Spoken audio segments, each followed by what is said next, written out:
Ça te dérange là la caméra? Ah non. Hein? Ah non, pas du tout. Ah, j'ai raté, faut que je fasse une autre photo. Quoi? Je t'ai pris avec les yeux. Ah ouais, les yeux, ouais. Non, non, là il a faut. Voilà, Attends, comme ça. avec ton bâtiment de naissance ou de, je sais pas, de jeunesse, d'enfance Ah, le bâtiment de jeunesse, franchement, le bâtiment de jeunesse. bâtiment de jeunesse? Ah oui, peut-être pour. Non, franchement, bien quoi. C'est une bonne chose. Franchement, je suis content. Ah ouais, laisse tomber. Tu vois, comme quoi. Ah oui, tu vois, c'est malheureux comme. Après, il y, a des feelings. Toi, c'est mieux passé avec Philippe. Ouais, voilà, il est passé. C'est vrai, voilà. Maintenant, l'important, c'est que toi, tu t'en sors. Voilà, c'est que- c'est le principal, c'est ça le résultat, il est là. C'est vrai. Et alors, excuse-moi de te poser cette question, mais le quartier, alors, la démolition, il n'y a plus de bâtiments. Oh, moi, je suis content. Ouais. Franchement. Ouais. Bon, après, c'est des souvenirs. Champagne, Chenonceau, Chenonce-Bar, Champagne. Franchement, c'est des grands souvenirs.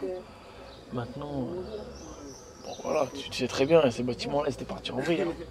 Donc, le fait que ça tombe, hein. C'est pas une mauvaise chose, c'est une bonne chose. Maintenant, C'est comme son cousin, quoi. après la reconstruction, ce qui va se mettre sur place, maintenant, ce qui est important, c'est que ça soit ouvert au plus grand nombre. Excuse-moi. Oui, allô Arbi. Ouais, je vais chez Hamida, là. Ouais. On passe chez toi après, j'ai du nahna. Bah vas-y, je garde le nahna et puis on passe direct chez toi. Ok. Allez, à tout à l'heure. Ouais, ciao. Allô. Ouais, donc non, moi je trouve que c'est une bonne chose. Maintenant, c'est comme je te dis, c'est au niveau parce que là ils sont en train de construire, il faut que ça profite au plus grand nombre. Et le plus grand nombre, c'est les gens de Beauval. Qui ne mettent pas des loyers à 800 euros, 700 euros, que ça soit. Voilà. C'est ça qui est important. C'est que ça puisse bénéficier aux habitants de Beauval. Quand tu as dit par exemple le mot partir en vrille, quand tu as dit ça par rapport au bâtiment, par rapport à Champagne, Chenonceau, Cheverny, Cornouailles, à tous les bâtiments qui ont été détruits là, Ouais. quand tu as dit partir en vrille, si moi je te dis par exemple pourquoi, à ton avis, ces bâtiments ils sont partis en vrille, ou du moins pourquoi ça s'est accentué au fur et à mesure du temps Déjà, après il y a plein de choses. Déjà il y a la structure des bâtiments. Il y avait trop de monde. Tu pouvais pas gérer. Propreté c'était chaud à gérer. Au niveau de la sécurité c'était chaud à gérer. Bon voilà, c'est quand t'entasses plein de gens dans un endroit, voilà, il y a des tensions au niveau des gens, au niveau de la propreté. Voilà, c'est au lieu que ça soit un tout petit bâtiment de 4 étages avec, je sais pas moi, 30 personnes dedans qui font attention à ce que ce soit propre, là c'est un bâtiment avec 300 personnes dedans ou plus même, et c'est plus chaud. Donc, Tu penses que c'est devenu de plus en plus chaud au fur et à mesure du temps? bien sûr, bien sûr. Mais ils se sont dégradés. Moi je me rappelle Chambord quand je suis arrivé, c'était propre. Après, au fur et à mesure, il y avait des choses qui étaient inadmissibles. Les petits qui brûlaient, qui cassaient tout dans le hall. Voilà, c'est des incivilités voilà, de n'importe quoi. Des trucs que nous, quand on était jeunes, on ne faisait pas. Les petits maintenant d'aujourd'hui, ils le font puissance 10. Ils le font, ils n'ont même pas peur de le faire. Donc, ils le font devant toi. C'est à partir de là, voilà. Maintenant, des bâtiments comme ça, c'est clair qu'il fallait que ça tombe. Il faut recréer d'autres espaces plus vivables, ou plus propres, moins concentrés.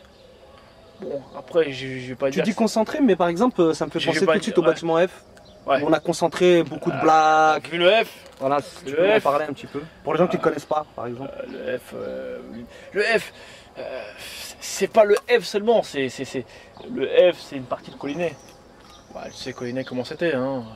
T'avais plein de bars, 1000 personnes à l'intérieur, voilà, des cages à lapins. Au départ, c'était tout le monde il est beau, tout le monde est gentil dans les années 60. Et puis c'est vite parti n'importe comment. Parce que on a concentré les mêmes populations, un problème. Après, voilà, c'est des populations qui se portent pas bien, chômage, pas d'intégration. Voilà, faut dire ce qu'il y a. Et désintégration. Pas d'intégration, problèmes de tout ordre, sociaux, économiques, éducatifs, hygiéniques, hygiène. Voilà, donc à partir de là, bah, y a tout ça qui se mélange, tout ça qui se concentre, et ça fait des choses qui sont insurmontables. Donc voilà, je suis sûr que ce bâtiment-là, des bâtiments comme ça, dans des quartiers, dans des villes, où ça respire la santé économique, la santé sociale, je pense que ce serait un parti comme ça. Parce qu'un bâtiment comme celui-ci là... attends, je vais répondre parce que là c'est bizarre. Allô Abdel? Ah ouais, je suis en discussion avec Hakim. J'allais te rappeler, je suis en discussion avec Hakim. Je veux qu'il est pas loin de Chambord, là, je vais chez Bidar. Après on va chez l'Arbi. Ah ouais, bah il va directement chez moi. Hein. Comme ça, tu sais, ça va me libérer, après je pourrais faire d'autres choses. Il n'y a pas de souci. À demain. Salut Fatou.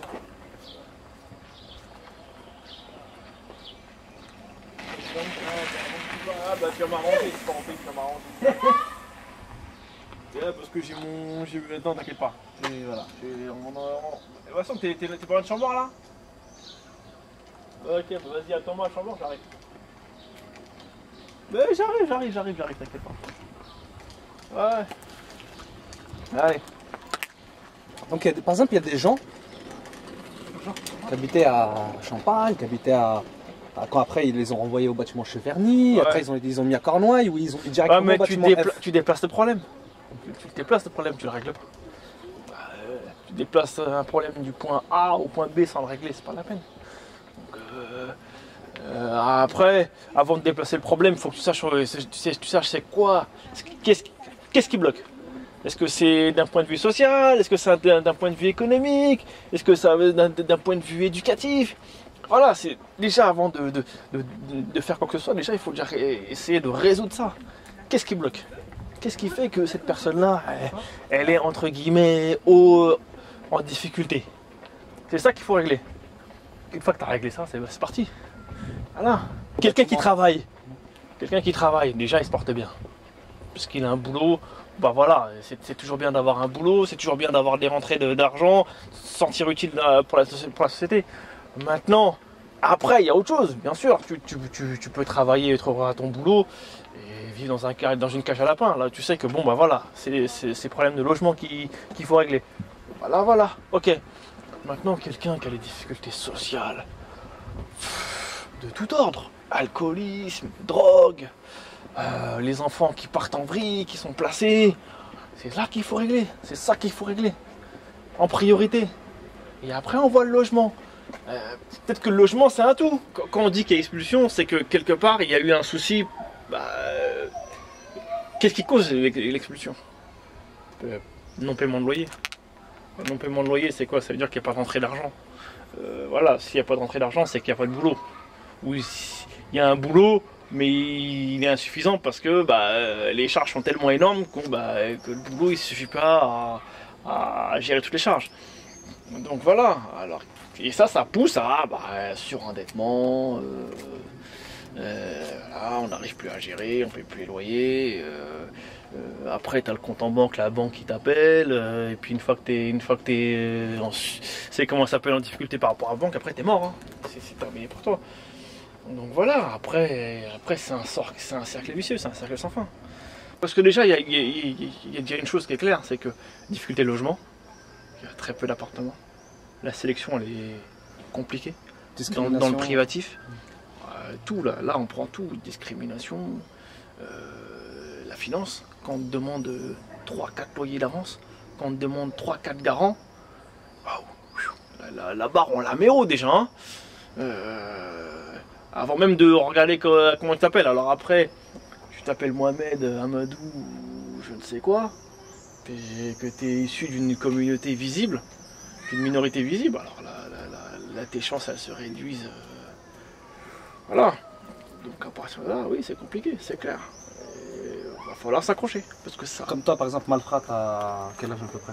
J'ai 25 ans. Voilà, t'as 25 ans. Explique où tu vis, J'en suis. ouais, où t'en es par rapport à ça et comment t'envisages les choses. Peut-être que justement après il va essayer de répondre par rapport à ce que tu dis. Bah, Une réalité 25 ans, en fait. Voilà. J'ai 25 ans. Comme j'ai déjà dit à plusieurs conseillers, j'ai jamais eu de CDI. Et du fait que j'ai tous ces. Comme il a dit, tu vois, du fait que j'ai pas de salaire, bah ça va pas. Après, j'ai des problèmes de moi-même, j'ai des problèmes de gauche à droite, donc je dois payer des choses.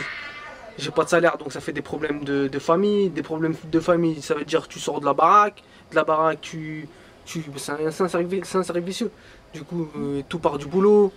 Bien sûr. Si tu as un bon boulot, déjà tu vas faire plaisir à ta famille. Si ta famille t'accepte bien, et bah après voilà, il y a tout qui suit. Là, mais il a dit, il a tout bien expliqué, hein, c'est un cercle. Comment Et t'envisages toi l'avenir par rapport à la demande d'un logement? on C'est-à-dire, demande un logement. Il l'a dit déjà aujourd'hui. Pour certaines familles, c'est difficile d'avoir un logement. Pour des gens qui travaillent, qui ont un salaire respectable, ils n'arrivent pas à trouver un logement. Alors pour les enfants des gens qui sont déjà là installés dans des logements, bah, je sais pas comment ça va se passer. Hein. Je sais pas comment ça va se passer. Je te parle même pas des discriminations, comme il a dit. Hein. Discrimination. C'est le cas de plein de personnes. T'as pas le choix. T'as pas la possibilité. Les gens, s'ils avaient la possibilité de partir à l'âge de 25 ans, ils partiraient à l'âge de 25 ans. Mais t'as pas de possibilité. Tu fais les études, t'as pas de boulot. Ou t'as un boulot, mais qui est pas en rapport avec tes études. Donc voilà, déjà ça. Déjà là, tu prends une bonne gifle. Et en plus de ça, au niveau des logements, c'est compliqué. Parce que, bah voilà, déjà, des logements sociaux, il n'y en a pas 150 000. Il y en a plein en attente. Donc toi, tu arrives, on te dit, bah ton dossier, il est en dessous. Voilà, clair. On te dit, bon, il faut attendre 3 ans, 4 ans, 5 ans, 6 ans. Et après, quand tu vas dans le privatif, bah, on te dit, 2 garants, 3 garants, 4 loyers d'avance. 4 loyers d'avance, je commence à peine de rentrer sur le marché du travail. Vous voulez que j'ai 4 loyers d'avance? C'est impossible. Donc je reviens vous voir dans 6 mois. Et puis, juste après, pour finir avec ta question, ouais. c'est. Déjà après, il y a le truc, c'est que au niveau des appartements, on va te demander un CDI. Un contrat à durée indéterminée. Maintenant, en ce moment, il n'y a que les CDD. Donc tu vas avoir un CDD de 6 mois, un CDD de 1 mois, 2 mois, qui vont être renouvelés, des CDD de 10 mois. Et pour obtenir ton contrat à durée indéterminée, mais ça va être extrêmement compliqué, voire impossible.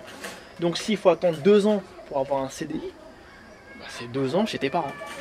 Voilà, parce que tu n'as aucune agence qui va prendre le risque de te louer un appartement avec un CDD de 8 mois. Voilà. Déjà ça c'est. Ça te bloque. Après, que les gens aient du mal à comprendre ça, bah, après il faut le vivre. Hein. Je pense qu'il faut le vivre. Il faut. Je pense que quand tu es ici, Beauval, Collinay, ces sortes de quartiers, tu vois certaines choses que bon bah voilà que d'autres personnes ont du mal à comprendre. Tu vois, attends, t'as 30 ans, t'es encore chez tes parents. Ah ouais, mais je suis encore chez mes parents, c'est pas par mauvaise volonté. C'est parce que bah, la vie fait que voilà. La vie fait que bah j'ai du mal à trouver du boulot, j'ai du mal à avoir un contrat correct, j'ai du mal à avoir un salaire correct. Et puis après, suite à des discriminations ou à d'autres difficultés, j'ai du mal à avoir un appartement. Voilà, il faut lutter. C'est comme ça. Maintenant, il faut l'intégrer. Une fois que tu l'as intégré, que tu t'es dit, ben voilà, ça, tout ça que je dois gérer, là tu peux avancer. Mais si tu te dis, ouais, on est à Disneyland, on est à Alice au Pays des Merveilles, tu n'avanceras pas. Parce que tu prendras des claques qui vont te ramener sur terre. Donc voilà. Ok, je suis black, je suis arabe, je suis issu d'une minorité visible, il faut que j'en fasse plus que d'autres. Ok, très bien. Je l'ai compris, je l'ai intégré, il n'y a pas de problème. Ok, il faut que je sois plus présentable que d'autres. Quand je veux avoir un appartement, quand je veux un entretien, il faut que je sois plus présentable que d'autres. Qu'est-ce qui fait que justement toi, par exemple, quand tu parles, toi précisément, alors que tu es là du quartier, etc., tu dis pas t'as vu, tu vois ce que je veux dire, je t'ai pas entendu dire ça. Qu'est-ce qui fait que tu te dis pas? Là, il y a plusieurs choses. Il y a l'école. Faut dire ce qui est. Il y a certains collèges qui sont en grande difficulté. Maintenant, tous les enfants qui sont ici, Parce qu'il faut les prendre à la base, hein, dès la maternelle, après primaire, collège, lycée et tout. En eux-mêmes, ce ne sont pas des mauvais. Quand tu les prends à la mater, tu les vois là en train de courir partout, tu te dis, bah, ils sont tout mignons. Après, c'est la concentration, c'est d'autres choses qui font en sorte que, bah voilà, ici, tu remplis ton sac à dos de difficultés. Et puis il y en a qui arrivent à s'en sortir plus facilement que d'autres. Et entre guillemets, bah, quand tu regardes ta photo de classe, tu te dis, bah, lui il est tombé champ d'honneur, lui tombé champ d'honneur, lui tombé champ d'honneur, lui il n'a pas été au collège, lui il n'a pas été au lycée, lui il sait pas lire, lui il sait pas écrire. Voilà. Après, à quoi c'est dû? C'est le quartier, c'est les difficultés, En tout cas, est-ce que c'est... Je suis rentré chez moi là. Moi, je crois. Après, il y a un truc aussi, c'est l'incompréhension. Bah non, mais attends. Quand tu arrives devant des gens, tu es toujours obligé de t'expliquer. Toujours obligé de t'expliquer. Et tu as l'impression que tu n'es pas compris. Et ben, tu as l'impression que les gens, ils ont pas vu. Donc tu vas dire, t'as vu. Ou tu vas dire, tu vois ce que je veux dire. Comme si personne ne voyait ce que tu voulais dire, personne n'avait vu ce que tu avais vu. Je crois que c'est lié aussi à beaucoup d'incompréhension. Et quand tu sors pas de ton cercle, forcément au bout d'un moment tu utilises ça, c'est bien ou quoi? Tu utilises un argot que comme dans tout monde enfermé, tout cercle fermé fait. C'est clair, c'est important de sortir de son. T'apprends beaucoup en sortant. T'apprends beaucoup en bougeant, en allant voir d'autres personnes. Tu te rends compte qu'en fin de compte, bah, il y a d'autres difficultés, il y a voilà, il y a d'autres personnes qui ont d'autres points de vue, d'autres manières de voir. Et voilà, ça te fait avancer. C'est que quand tu restes tout le temps dans ce quartier, en bas du bâtiment, tu crois que la terre elle tourne autour de toi, alors que c'est pas vrai. Non. Sors, va à 40 km, tu vas voir que la terre elle tourne pas autour de toi. Que tes problèmes, ça se trouve, c'est plus petit par rapport à d'autres gens. Donc voilà, t'apprends à t'ouvrir, à écouter l'autre, à te critiquer, à dire bah écoute, moi je parle mal, qu'est-ce que je devrais faire pour mieux parler? J'ai pas trop de culture, qu'est-ce que je devrais faire pour avoir plus de culture? Il y a un truc aussi, c'est que les gens, il y en a beaucoup qui se battent plus. Il y a beaucoup de personnes qui se battent plus, tous les jours ils sont là, bah au bout d'un moment ils disent bah au final on veut pas de nous. Bah nous si on veut pas d'eux, et ça fait une frontière, ça fait un fossé entre ces gens-là et d'autres personnes. Et ben après il y a des gens, bah ils se disent bah on vit là et on s'arrête là.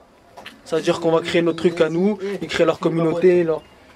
Ça va comme ça. Attends. Le t'as vu, c'est une manière de s'imposer. Ouais. Tu vois, c'est une manière de surjouer. Tu fais croire aux autres que tu sais, mais en fin de compte, tu sais quoi? T'as vu, moi je sais. Mais ça marche ou pas? Ça peut marcher ou pas justement? Ça peut marche. avoir un impact? Ça impressionne certains. Ouais. Toi, si tu essaies de creuser, tu dis vas-y, s'il te plaît, là, je vais au bac à sable. Et voilà. Non, sérieux. T'as vu, ça veut dire quoi? Tu sais tout, moi je sais, moi j'ai vu, j'ai fait ça. Ouais, t'as fait quoi? Tu vois? C'est. Voilà. Tu t'argumentes, tu dis attends, hé Coco, tu vas rentrer à la maison, tu vas prendre un sirop et tu vas faire dodo. Attends, ça veut rien dire. S'il n'y a pas de sirop à la maison.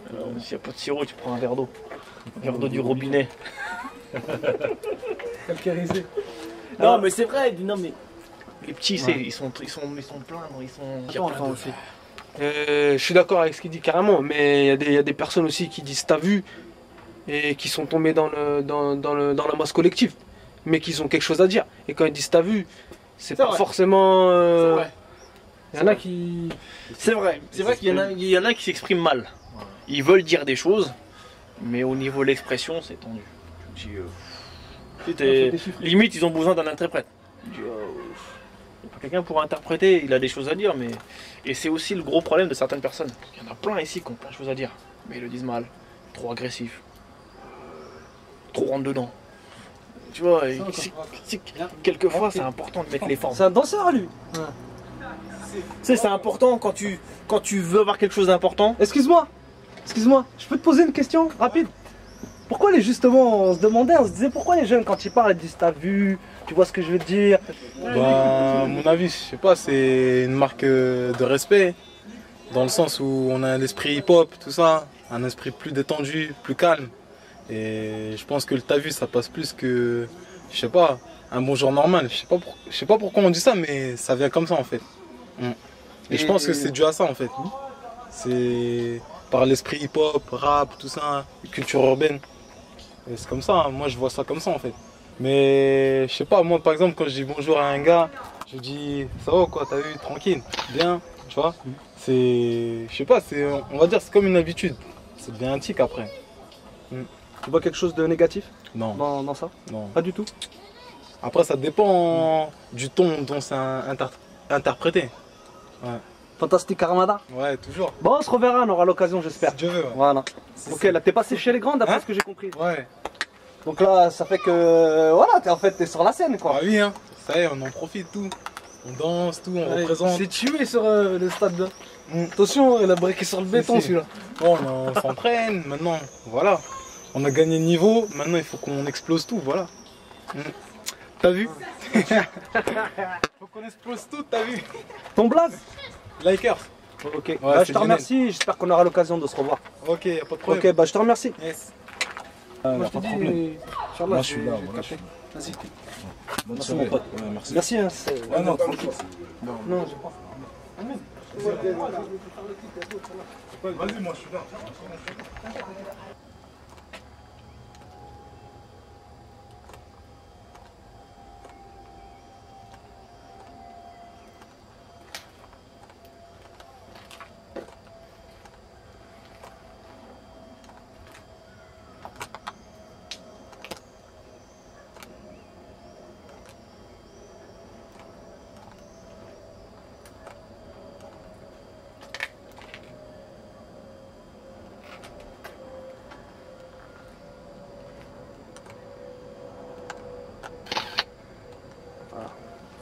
Là, c'est pour avoir encore une autre type de lumière. Ah, comment ça va? Le coucher de soleil, c'est ça? Ça donne encore une autre luminosité. merde, j'ai pas vu. Faut remettre un peu en arrière. Ouais, le zoom. Ça y est, il a fait. Vas-y, tiens, tiens. Tiens, il est pas là. Je sais plus. Ouais. Attention, tu me fais galérer. Ouais.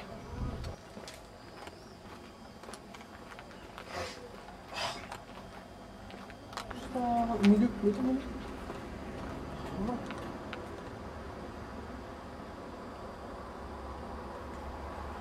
S'il y a des phares, tu vois. Si je mets des phares à la fatigue. Ouais. Je mets des phares comme ça, peut-être ça. Pour faire plus de lumière. Ouais. Ah, ça peut le faire, ouais. Tiens, j'en profite pour te poser la question. Qu'est-ce que ça veut dire le nuage est de plus en plus chargé? Le nuage est de plus en, le nuage est de plus en plus chargé, ça veut dire que il n'y a que des problèmes qui s'accumulent. Que des problèmes qui s'accumulent à tout niveau. À tout niveau. Ça veut dire que c'est peut-être une performance. Non? Partout. Ouais, ça veut dire en fait que il y a de plus en plus de problèmes à tous les niveaux, au niveau social, comme le logement, les SDF, le chômage, tous les problèmes de précarité ou sociaux, comme il disait tout à l'heure Amadou, alcoolisme, ouais, tous les problèmes, tous les problèmes qui peuvent exister. Donc, ouais, voilà, le nuage est de plus en plus chargé, ça veut dire que plus le temps avance et plus ça grossit. Ça fait que d'augmenter. C'est l'action, c'est que les gens ils réagissent un peu n'importe comment du fait qu'ils savent pas comment réagir. Voilà, par la peur, par des actes qu'ils n'ont pas voulu forcément. Et voilà, de toute façon, il y a mille façons de réagir à ces problèmes et on en connaît beaucoup des situations comme ça. Ah, c'est comme je te disais, la manière de réagir, je dis, elle est différente. Il y en a, ils vont réagir ils vont se noyer dans l'alcool, il y en a, ils vont se taper avec leur femme, il y en a, ils vont, il y en a, ils vont vendre du shit pour s'en sortir, il y en a, ils vont tomber dedans malgré eux en plus, dans tous les produits fondus, il y en a, ils vont te mettre des carottes, il y en a, ils vont te cambrioler, il y en a, ils vont aller travailler. Celui qui s'en sort le mieux, c'est qu'il arrive à trouver un boulot, c'est clair, tout le monde en veut un. Bah, la santé, bah, c'est le minimum pour vivre. La santé, ça peut être le maximum aussi pour vivre. Maintenant, voilà, les gens, ils se contentent plus de ça. Ils ont besoin d'un peu plus, des fois, ça dépend aussi. La santé, c'est le bien-être. Maintenant, le bien-être pour l'avoir, c'est... Voilà, hein, il y en a, ils vont se battre d'une manière, il y en a, ils vont se battre d'une autre manière. Parce qu'ils ont compris qu'on leur donne pas la place qu'ils veulent ou ils vont se battre pour avoir la place qu'on veut pas leur donner. Voilà. Des exemples? Des exemples, qu'est-ce que je te dis, il faut forcer, hein, faut forcer le passage. Maintenant, les gens ne veulent pas te donner ta place. Bah, fais-la. Comme dit Jamel Debbouze. Si t'as pas de chance, bah, saisis-la. Bah, on se bat 10 fois plus que... On se bat 10 fois plus qu'il faudrait. Ou que d'autres personnes feront. Tu peux nous faire le refrain là de la chanson que tu as fait avec Mehdi? La vie c'est un combat, il ne faut pas baisser les bras. La vie c'est un combat, tel que tu me vois, je baisserai pas les bras. Voilà. La vie c'est un combat, il ne faut pas baisser les bras. La vie c'est un combat, tel que tu me vois, je baisserai pas les bras. Voilà, c'est tout.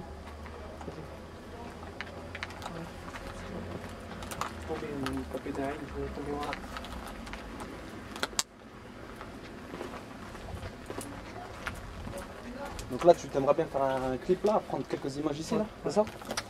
Je sais pas, au final, ça m'a l'air trop étroit. Comment tu... Il y a plein de trucs qui ont déjà été exploités, j'ai pas envie de les exploiter parce que c'est répétition sur répétition. C'est du copier-coller à gauche à droite. Moi j'ai pas envie de faire ça, je veux aller où les gens ne vont pas et je vais explorer d'autres choses que ce qu'ils ont déjà fait. Maintenant voilà. Mais bon, c'est obligé, je pense que c'est obligé, tu verras des trucs qui ont déjà été mis parce qu'on vient du même endroit, c'est normal, c'est la même base, c'est le même radical. Donc voilà. Et t'as des exemples justement? Des idées différentes? Je sais pas. Idées différentes? Bah, je sais pas, on verra. Hein. De toute façon, j'ai quelques idées, mais on verra. Moi, déjà, il y a des trucs que je voulais exploiter, c'est qu'on me verra moins. C'est pas moi qui chanterai mes morceaux. Parce que si je rappe, c'est pas que pour moi, c'est pour les gens surtout. Du coup, je vais mettre en place des petites scènes où c'est des potes à moi qui chanteront à ma place et ils seront. Voilà, il y aura une petite mise en scène quand même. Voilà.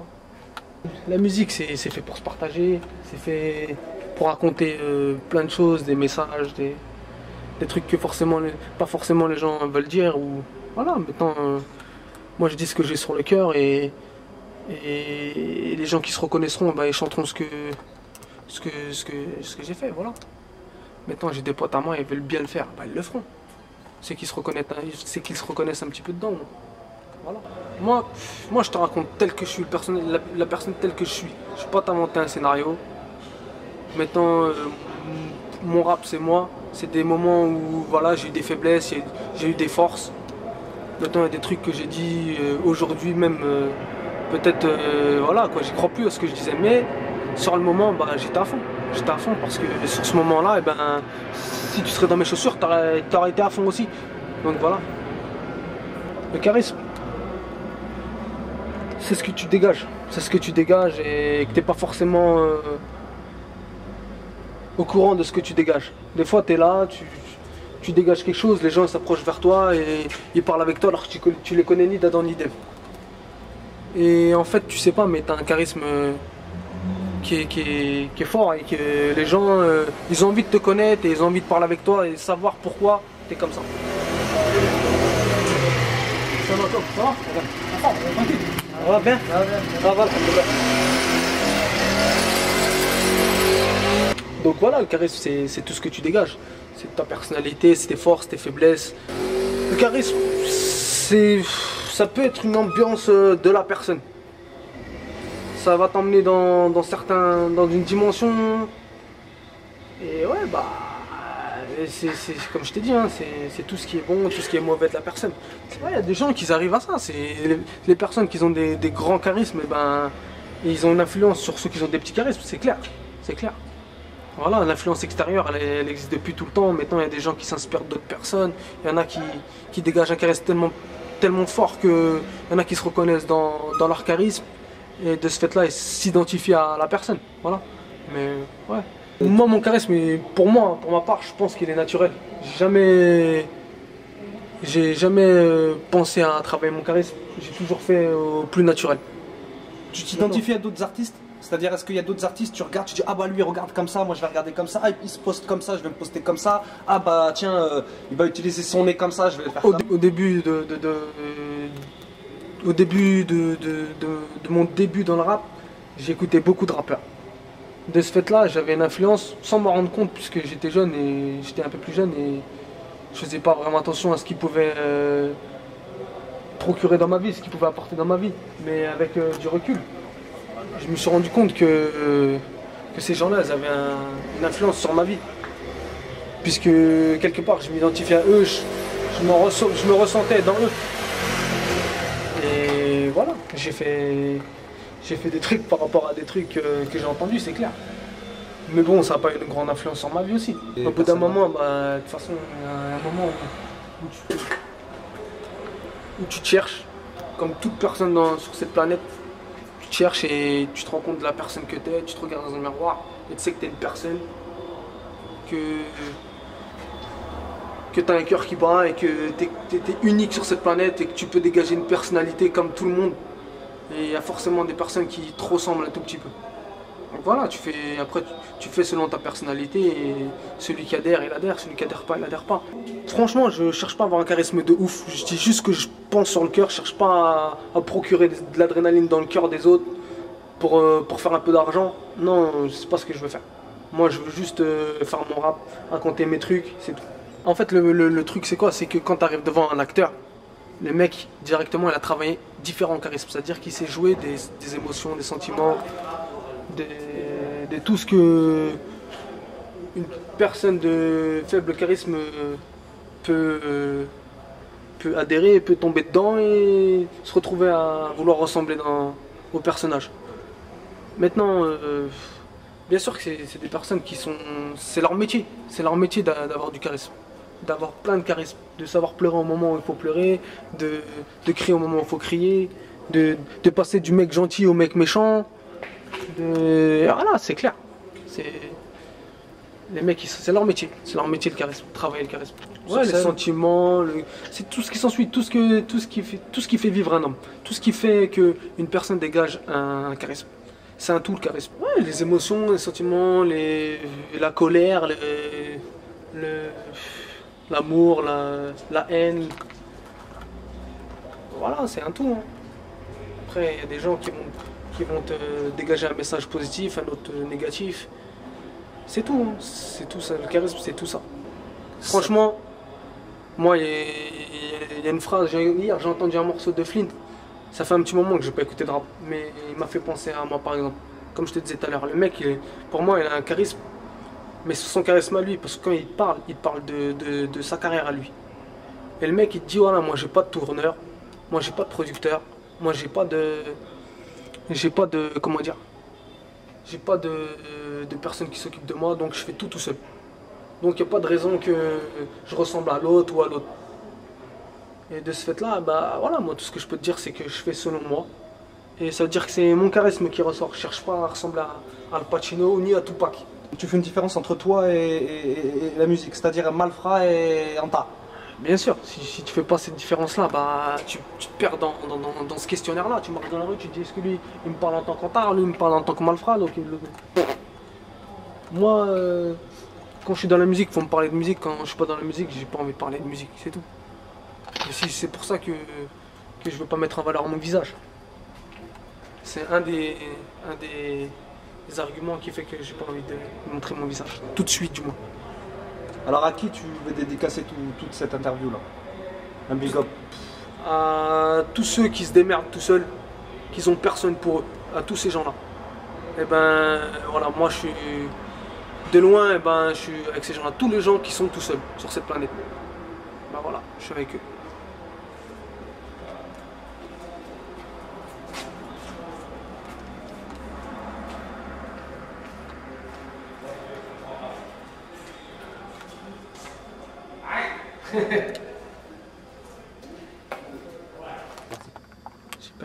J'ai perdu ma carte d'identité, mais je sais encore qui je suis. C'est toujours sur les mêmes qu'on s'essuie. J'ai le mal du pays ou le pays me veut du mal. Du sang des anciens, on n'a pas assez payé, comme s'ils nous avaient pas assez pillé.